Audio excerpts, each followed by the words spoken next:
Hi, it's Sun, Taurus, Virgo, Capricorn, Ascendant, Sun, Moon, Venus, Rising, and those of you that are cross-watching, welcome to your Tarot Love Messages. In today's reading, we're going to take a look and see who's thinking about you, who's got you on their mind. This is going to be a general reading, guys. Please keep that in mind. If you are after a personal tarot reading with myself, feel free to reach out and inquire. My email address is going to be listed below the video. There is also going to be a part 2 to this reading, okay, and in part 2 we are going to explore the messages in a little bit more detail, and part 2 is also going to be made available via the extension link below. Otherwise, guys, let's go ahead, give the cards a shuffle, and let's see you, and let's see who's thinking about you, who's had you on their mind lately.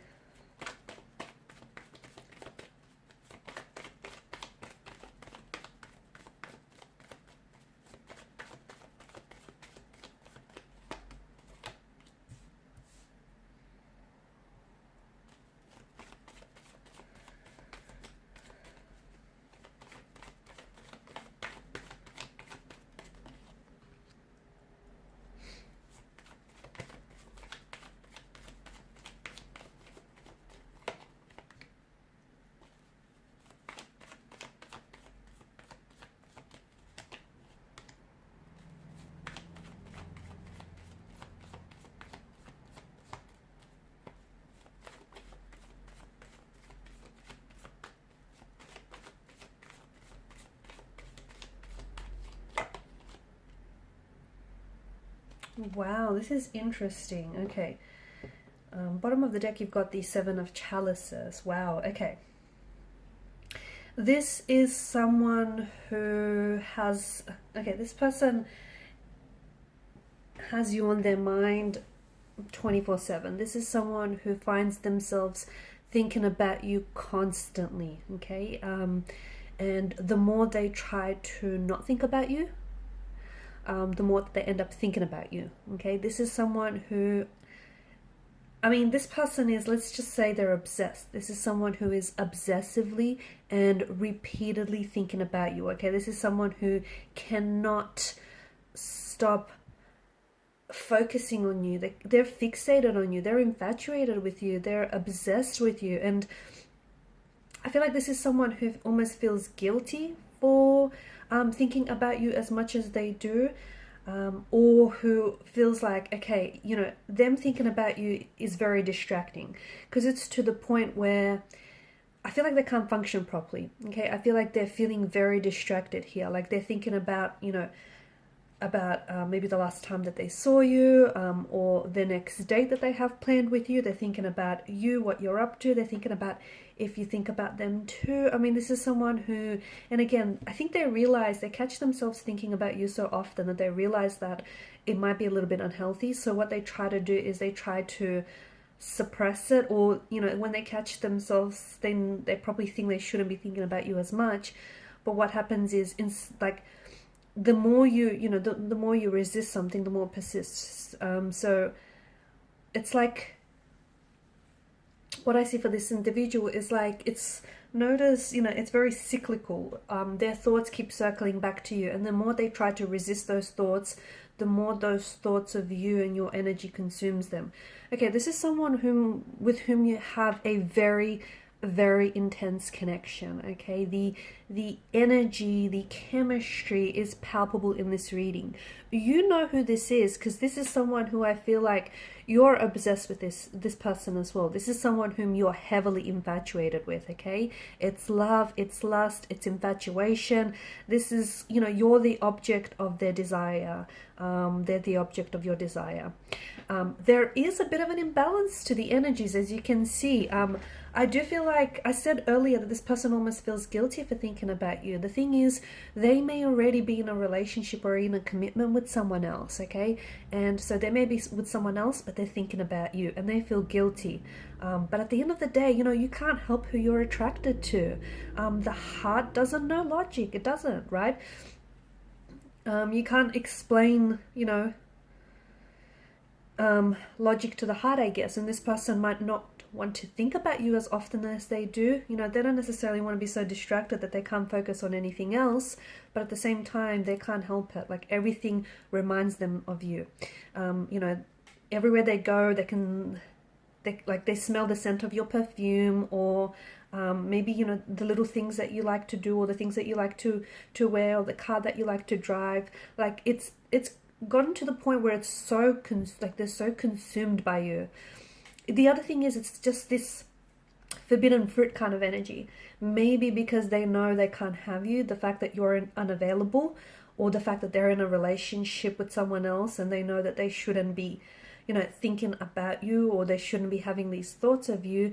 Maybe this is what's heightening, you know, this feeling or this sensation even more, you know, the whole sense of the forbidden fruit. So this is someone who, yeah, I feel like this is a very heavily intoxicating energy. This person is like consumed by you, and they cannot get enough of you.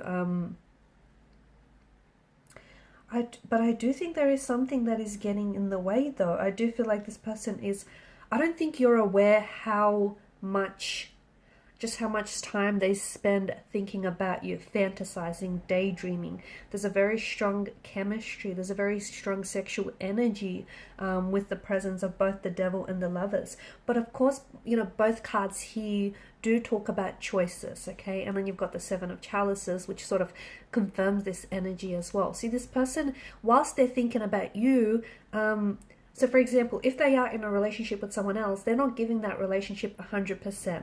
Okay, or if the energies are interchangeable in this instance, if you're in a relationship with someone else and here you are, you're thinking about this other person, like you too yourself are not giving 100% to, you know, your partner or that relationship.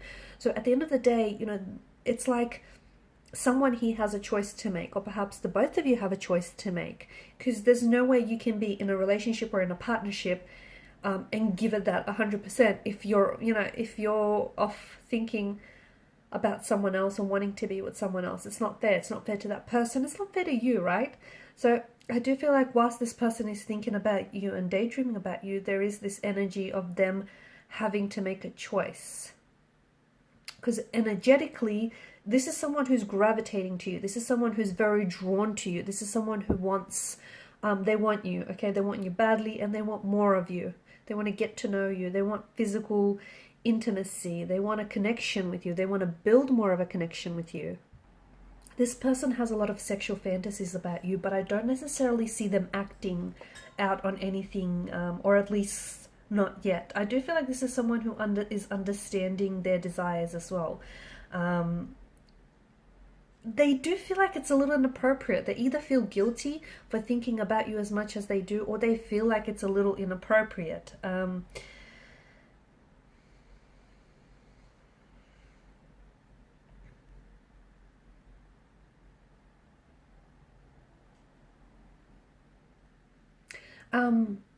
The other thing is, I want to mention that it doesn't necessarily, the imbalance that I see in the energies, it doesn't necessarily mean that this person is in a relationship with someone else, okay? It could be, it very well could be that this person is seeing someone else, is attached to someone else, or you're seeing and you're attached to someone else.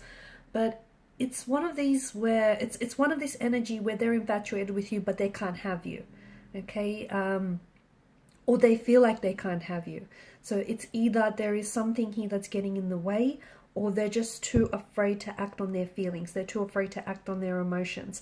Maybe you've rejected this person in the past, okay? Or maybe this is someone whom, this is because the devil could represent an ex, okay? So it could be someone that, you know, you've had a romantic relationship with in the past. It could have been a fling that you far flung. It could have been something very brief and very fleeting. It could have been like a full-blown relationship. But it does feel like it could be an ex, okay? Or somehow this person was already attached to you.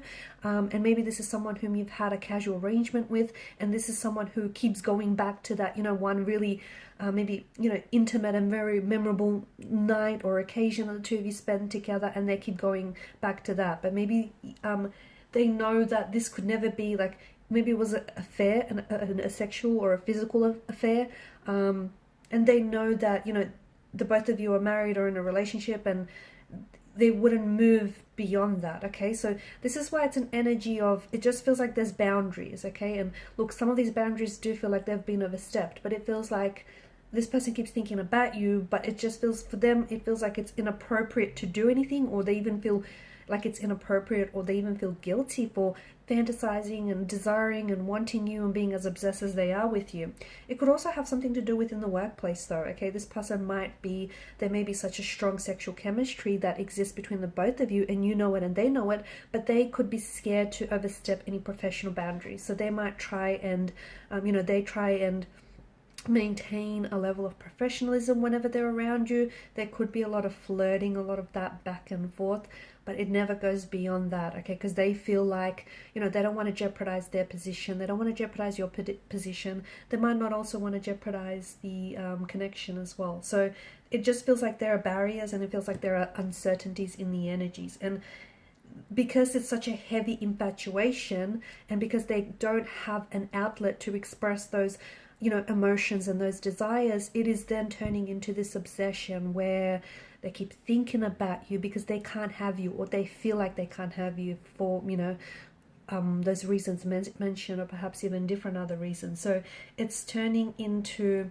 to me, it just feels like it's this rush of infatuation that this person has for you, and it's then transformed and transitioned into this obsession, into this really strong, intense obsession where all of this energy has pent up inside of them, and it's sort of turned inwards, and it's, their thoughts are going around and around in this inescapable loops.